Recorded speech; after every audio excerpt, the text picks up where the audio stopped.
안녕하세요. 오토뷰 김기태 PD입니다. 인사성이 참 밝아졌죠? 자, 오늘 만나는 모델 폭스바겐 투아렉인데요. 2020년에 저희가 소개해드린 바 있습니다. 이번 모델은 소소한 변화를 통해서 다시금 돌아왔는데 기능적인 부분에 업그레이드 흔적이 좀 보이죠?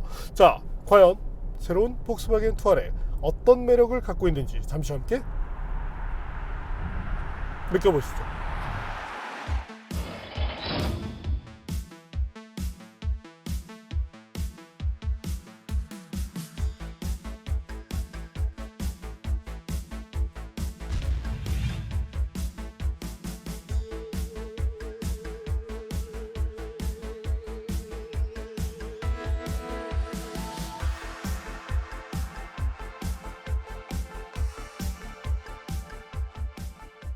이번 투아렉은 연식 변경 모델입니다. 2021년형의 변화를 기반에 두고 기본 구성을 강화했죠. 전면 그릴과 휠, 트렁크 등에 적용된 엠블럼이 2D 디자인으로 간결하게 표현됐죠. 테스트 모델은 R 라인이라 전후 범퍼 디자인이 스포티해졌고 블랙 컬러 휠도 사용합니다. 지금 봐도 다부진 모습이 인상적이죠. 직선을 많이 사용했는데 단정해 보입니다. 에어 서스펜션 탑재로 지상고를 최저 40mm, 최고 70mm까지 높일 수 있습니다. 다만 차고 조절 속도가 매우 느린 편이었습니다. 2023년형에서 LED 매트릭스 헤드램프가 모든 트림에 기본으로 탑재됐는데요. 기존에는 8기통 4.0 TDI 모델에서만 적용됐던 고급 사양이었습니다. 실내도 2021년형을 기초로 합니다. 새로운 디자인의 스티어링 휠이 사용되는데 버튼도 터치 방식으로 바뀌었죠. 이노비전 콕핏이라는 이름의 디스플레이 구성은 시선을 잡기에 충분합니다. 12.3인치 계기판은 테마를 변경하고 내비게이션을 전체 화면으로 볼 수도 있습니다. 15인치 인포테인먼트 시스템도 화려하죠. 간단하지만 제스처 컨트롤 기능도 있습니다. 그러나 원하는 메뉴를 찾는데 시간이 많이 걸리는 아쉬움이 있습니다. 시트 구성은 좋습니다. 총 18방향으로 움직이며 마사지 프로그램까지 다양하게 제공되고요. 통풍 기능은 모든 트림에서 기본 사양입니다. 뒷좌석 구성도 좋은데요. 공간도 넓지만 슬라이딩과 시트백 각도 조절도 됩니다. 좌우 독립으로 공조 장치를 조작할 수 있고요. 운전자 보조 시스템도 강화됐습니다. 차간거리와 차로를 유지해주는 트래블 어시스트를 비롯해 사각 및 후측방 경고 등 다양한 안전장비도 기본 사양으로 업그레이드 됐습니다. 이외에 3D 애니메이션 효과가 적용된 360도 전방위 카메라, 스티어링 휠은 물론 변속기와 가감속 모두 제어해주는 자동 주차 기능, 프리미엄 SUV가 가진 거의 모든 장비를 갖추고 있습니다. 가격 경쟁력도 일정 부분 이점이 됩니다. 브랜드 차이가 있긴 하나 동급 모델과 비교하면 1000에서 2000만원 가량 저렴하죠. 특히 4기통 디젤 엔진이 탑재된 GLE와 비교하니 경쟁력이 높아 보이죠?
앞서 보신 대로 변화 자체가 그리 크지는 않습니다. 하지만 뭐 여전히 만족스러운 것들을 잘 보여주고 있고, 이 디스플레이 패널은 사실 너무 커서 조금 적응이 안 됩니다. 여전히 안 돼요. 물론 뭐 시원스러운 그런 매력은 잘 표현하고 있고, 다만 지금 보이실지 모르겠는데 패널 자체가 약간 좀 난반사가 있죠. 그래서 이런 것들까지 잡아주면 만족도는 더 향상되게 될 겁니다. 이 폭스바겐 모델들을 보면 사실 시각적인 부분에서 매우 큰 만족도를 주지는 않습니다. 뭐 차를 만드는 방식 자체가 그래요. 우리 시장과는 어찌 보면 이제 유럽, 그리고 유럽에서도 이제 대중과 프리미엄 사이에 있는 것이 지금 폭스바겐인데, 일부 것들을 보면 대중 브랜드의 티가 납니다. 그래도 보이지 않는 것들을 보면 또 의외로 잘하고 있어요. 가령 지금 뭐 여러분들께 보여드리긴 좀 그렇지만 도어 포켓 안쪽, 이런데 마감을 보면 나름대로 깔끔하게 신경을 많이 쓴 흔적을 보여주죠. 엔진 배기량에 여유가 있는 만큼 편안한 주행이 가능합니다. 지금은 에코 모드로 먼저 주행을 하고 있는데, 이때도 충분히 여유로운 힘이 나요. 자, 그러면 주행 모드를 한번 노멀로 바꿔볼까요? 자, 가속 페달을 밟았을 때 토크가 살아나는 그를 통해서 운전자를 상당히 편하게 해줍니다. 뭐 사실 에코 모드가 연료 절약 차원에서 좋긴 하지만 스트레스 없는 주행, 우리가 고급차를 사는, 고가의 차를 사는 이유 중에 하나는 그것이기 때문에 저는 에코보다는 노멀 쪽을 추천드리고 싶네요. 자, 차량의 무게를 잠깐 볼까요? 무게가 제법 나가는 편이죠. 그래서 뭔가 폭발적으로 확 하고 그렇게 나가는 느낌은 적은 편입니다. 그래도 꾸준하게 밀어붙이는데 무게를 생각하면 상당히 좋은 가속감이에요. 그리고 부드럽게 속도를 상승시킬 때, 우리가 지금처럼 막 급가속을 해나가는 경우도 있지만 보통은 부드럽게 차를 이끌고 나가죠. 자, 이때 토크 기복이 크지 않으면서 답답함을 주지 않는 것이 중요한데, 지금 투아렉의 엔진은 충분히 그 역할을 잘 해내고 있습니다. 변속기는 8단이죠. 자, 기업이 잘 세팅이 되어 있고, 디젤답게 각단의 기어비 자체가 그렇게 타이트한 편은 아니지만 기어의 역할이 충실하게 잘 구현됩니다. 그리고 다양한 지형에 대응할 수 있도록 시스템을 달았는데, 이제는 이런 것도 좀 상향 평준화가 되다 보니까 폭스바겐 시스템에서도 충분히 만족감을 찾을 수 있습니다. 물론 뭐 순수하게 오프로드 같은 환경을 논한다면 사실 과거 1세대 투아렉 쪽, 뭐 로우기어를 비롯해서 다양한 것들을 갖고 있었죠. 그쪽이 낫다고 얘기할 수 있지만 우리가 대부분을 이용하는 온로드 환경, 여기서는 뭐 충분히 좋은 대응 능력을 갖는 것이 지금의 시스템이라고 보면 될 것 같습니다. 자, 엔진은 최고 출력 286마력, 최대 토크 61.2kg/S를 낼 수 있죠. 에보3 엔진을 사용하는데, 뭐 사실 이제 엔진 얘기가 나오면 폭스바겐에 대해서 굉장히 부정적인 시각으로 보시는 분들이 많으실 겁니다. 물론 뭐 나쁜 짓을 했으니까 당연한 얘기지만, 자, 지금은 그런 것들을 개선하고자 많이 노력을 하고 있죠. 지금 것도 현재 기준에서 요구하는 그런 친환경성에 어느 정도 만족하면서 성능 부분에서도 충분히 적정한 능력값을 보여주는 만큼 우리가 일상에서 차를 다룰 때 부족함은 나오지 않는다, 이렇게 보셔도 되겠습니다. 자, 그리고 폭스바겐 모델들이 잘하는 부분이 있어요. 바로 셰시, 여기서 오는 만족도인데, 지금도 매우 날카로운 값은 아니지만 적정 승차감을 가져가면서 나름대로의 핸들링 감각을 가져가고자 노력을 했습니다. 그리고 직진성도 확실히 좋아요. 자, 독일 같은 경우는 아우토반을 기반으로 하죠. 모든 자동차 회사들 대부분이 그렇지만 자국 환경에 따라서 차를 만들어 나갑니다. 그래서 각 지역으로 갈 때 이제 부가적인 튜닝을 하는데, 확실히 이 독일계 모델들은 뭐 생산을 어디서 하건 이런 것을 떠나서 직진성 그리고 고속주행 만족도가 매우 뛰어나죠. 그리고 핸들링은 확실히 이런 것들은 여전히 이제 국산 차들도 이 폭스바겐을 많이 벤치마크 하고 있거든요. 그럼에도 불구하고 따라하기 힘든 것, 보이지 않는 노하우를 잘 드러내는 것이 이 셰시, 그리고 특히 이제 서스펜션의 영역인데, 확실히 이 부분에 대한 만족감은 뛰어납니다. 그리고 뭐 폭스바겐 같은 경우는 좀 또 유리하잖아요. 아우디도 갖고 있어, 포르쉐도 갖고 있어, 벤틀리도 갖고 있어, 뭐 그러다 보니까 이 뭐 플랫폼도 그렇지만 좋은 것들을 가져와서 잘 녹여놓은 만큼 가성비 측면으로 놓고 보면 이 투아렉만한 차가 또 있을까 싶습니다. 사실 같은 플랫폼을 사용하는 차들 대부분 다 비싸잖아요. 네, 그래서 엔진이 지금 디젤이라는 것, 요즘은 이제 디젤도 그렇게 이제 뭐 썩 메리트가 있다고 보기 힘든데 그 점을 제외하고 순수 차에 대한 나머지 것들을 본다면 뭐 엔진 파워 이런 것들은 뭐 충분히 좋아요. 다만 이제 지금 시대가 조금 더 친환경적인 엔진 그리고 가솔린을 요구하는 만큼 그런 점들을 감안한다면 뭐 가솔린 버전이면 만족할 것 같긴 한데 지금은 디젤 자체 연료비가 약간 더 높다는 점, 네, 그 점이 분명히 아쉬움으로 다가오네요. 자, 그래도 연비는 좋은 편이었어요. 무엇보다 체감 연비가 조금 더 좋게 느껴졌다는 점은 이 차를 타는 이유를 한 번 더 일깨워 주게 되죠. 자, 기본적으로 운동 특성은 약간 언더스테어를 바탕으로 해요. 하지만 운전자가 다루기 쉽게 세팅을 해놨고 ESC의 개입도 잘 이루어지는 편입니다. 다만 이제 현재 이제 환경 자체가 이렇다 보니까 여러분들께 모든 것들을 보여드리기에는 조금 제한이 따라서 아쉽고요. 자, 그리고 제가 앞서 핸들링이라는 부분에서 이점이 있다고 말씀드렸는데 프레스티지 그리고 지금 타고 있는 R-라인 트림에는 4휠 조향 기능이 들어갑니다. 그래서 뭐 저속에 있을 때 그리고 고속에 있을 때, 물론 타사처럼 요즘에는 이 기능도 굉장히 이제 적극성을 보여주잖아요. 각도 자체가 뭐 그 정도까지는 아니지만 그래도 우리가 체감하기에는 충분한 정도의 성능을 내주고 있다고 보면 됩니다. 그럼 정수성을 볼까요? 디젤 모델이 좀 이제 특징이 있는 것이 가솔린은 아이들 상태에서 조용합니다. 반면 디젤 모델은 기어비가 좀 넓은 편이죠. 그를 통해서 RPM대를 낮추고 그래서 의외로 주행할 때 디젤이 조용한 경우가 더 많죠. 투아렉은 특히 이제 6기통 엔진을 쓰는 만큼 어떤 진동을 비롯한 감성적 측면에서도 충분한 이점을 보여주고 있고요.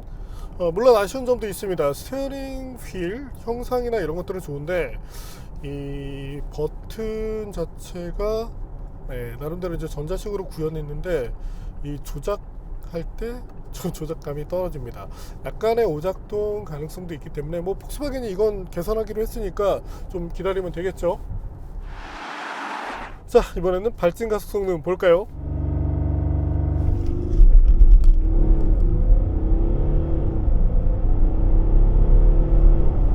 그래도 체감적으로 부족한 느낌이 나오지는 않았습니다. 뭐 사실 수치와 이 체감이 매칭되는 차가 있고 그렇지 않은 차가 있는데 실제로 지금은 수치보다는 조금 더 여유로운 뭐 쉽게 얘기하면 좀 더 느린 그런 느낌을 보여주지만 실제 성능 자체는 좀 더 뭐 잘 나온 편이에요. 자, 그러면 제동 능력 볼까요? 현재 노면 자체가 많이 좋지 않습니다. 특히 도로 안에 뭐 염화칼슘을 비롯한 여러 가지 이제 악조건들이 걸려 있는데 그럼에도 불구하고 지금 정도의 성능을 냈다는 것은 그래도 뭐 타이어가 상당 부분 일조를 했다고 볼 수 있을 거예요.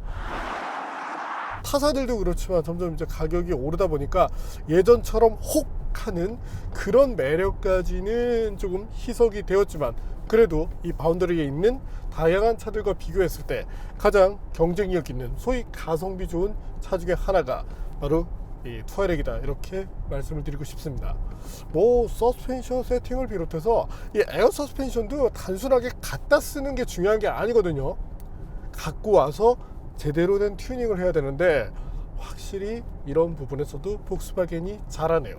뭐 사실 폭스바겐이 잘한다기보다는 그룹사에 있는 타사들이 이것들을 오래전부터 써왔거든요. 그래서 그런 것들을 잘 가져와서 응용을 했다, 이렇게 정리하면 될 것 같습니다. 뭐 아우디 Q7도 매력적이고 좋았는데 저는 오히려 이 브랜드 밸류를 논외로 하면 현재 투아렉의 세팅이 더 마음에 드네요. 카이엔도 사실 좋잖아요. 비싼 거 빼면. 실리를 추구한다면 뭐 돈이 있어도 실리를 추구하는 분들이 많으니까 투아렉은 그런 분들께 충분히 좋은 선택이 되리라 예상을 합니다. 그리고 이번 모델을 통해서 ADAS 부분, 앞서 뭐 이제 기능적인 걸로 이렇게 표로 보셨겠지만 실제 구현되는 것들이 더 좋아졌습니다. 모든 기술이 그렇지만 세련미가 좀 더 가미됐다고 보시면 되고요. 기회가 되면 지난번에 이제 폭스바겐 GTI 때도 정말 아쉬웠잖아요. 윈터 타이어 꽂고 달리면서 핸들링에 이제 일부 뭐 희석된 상태로 느끼면서도 좋았었고, 사실 투어렉도 이 주행 온로드 주행에서 매우 잘 달리는 특화되어 있는 모델인데 현재 환경 자체가 그런 것들을 받쳐주지 못합니다. 그래서 기회가 되면 사실 이 같은 차를 소재로 콘텐츠를 또 만들면 조회수는 팍팍 떨어져요. 요즘 같은 경우는 이제 뭐 타 매체보다 늦어져도 조회수가 팍팍 떨어지는데, 그럼에도 불구하고 이 제대로 된 정보를 전해드리는 것도, 체감을 전해드리는 것이 저희 일인 만큼 향후에 기회를 만들어서 한 번 더 투아렉을 다뤄보도록 하죠. 자, 마지막으로 정리를 한다면 알라인도 좋지만 뭐 가치로 본다면 사실 일반적인 소비자분들께는 프레스티지 쪽이 좀 더 유리할 수 있거든요. 그래서 트림 선택할 때도 여러분들께서 이상적인 것을 하시면 좋겠고, 만약에 정말 가성비, 순수한 가성비를 노린다면 이 엔트리 모델 자체만 해도 충분한 것들을 갖고 있습니다. 그래서 그 모델을 통해서 오히려 엔트리 모델이 됐을 때 향후에 메인터넌스에 대한 부분에서 보면 좀 더 자유로운 것들이 많이 있거든요. 그를 통해서 이 가성비를 추구하는 것도 하나의 지혜라고 말씀드리고 싶고요.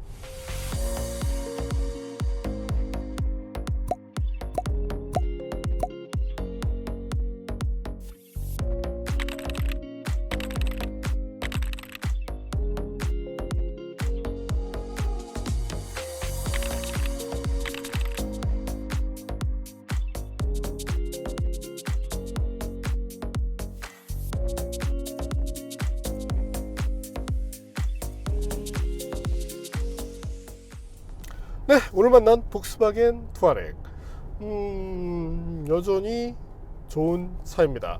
물론 뭐 더 많은 비용을 지출하게 된다면 좀 더 잘 달리고 좀 더 많은 것들을 갖고 좀 더 고급화된 밸류 여러 가지를 득할 수 있습니다. 뭐 당연히 비싼 게 좋잖아요. 비싸고 안 좋은 것들도 있긴 하지만 대부분은 비싸면 좋죠.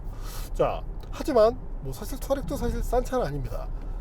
근데 이 가격대에서 이런 것들을 느낄 수 있다는 점, 뭐 가령 카이엔을 예를 들자면 포르쉐 배지도 중요하지만 이 느낌을 갖기 위해서 우리는 수천만 원을 투자해야 되거든요. 자, 그런 점들로 놓고 봤을 때 특히 뭐 디젤 엔진이 지금 이제 사실 뭐 사양 추세이긴 하지만 그래도 디젤이 갖는 메리트, 어떤 장점이 있잖아요. 그런 걸로 놓고 본다면 현재 투아렉 3.0 TDI 충분히 가치 있는 차 중에 하나다, 이렇게 정리를 하고 싶습니다. 근데 가솔린 모델을 조금 더 발빠르게 확장할 필요가 있긴 해요. 네, 오늘은 비싸다고 얘기하기는 애매하지만 그래도 구성, 차가 전해주는 느낌, 세팅 이런 부분에서 최고의 만족감을 보여주는 폭스바겐 투아렉을 만나봤습니다.